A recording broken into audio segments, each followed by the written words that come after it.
মামা জানো আজকে কি হয়েছে? কি হয়েছে কিনা? আরে এক নাটকির বলাই কইতেছে তুমি মামার বলে সয় সম্পত্তি নাই, কিছু নাই। তাই? হ মামা, আমার মেজাজটা এমন খারাপ হয়েছে শুনি না, তার তো পাই নাই সরাসরি। দাও তো ফোনটা, দাও, ফোন দিয়ে কয়ে দিই। ধর বাকিটা। ইচ্ছা মতো জানো এখন ফোন দিয়া, বুঝছো? বাপরে,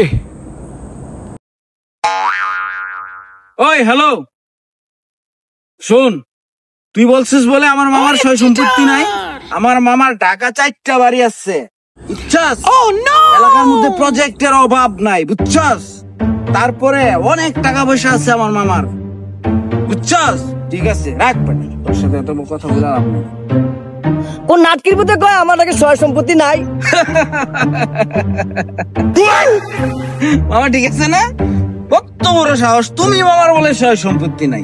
ইচ্ছা মতো দিছি যার, ঠিক আছে না? লোকটা কেডা রে বাকি না? ওই নাটকির ভূতে বলে দুদকে চাকরি করে, বুঝছো? मुझे कैसे भी करके निकाल मेरे भाई, मैं फंस गया हूँ यहाँ।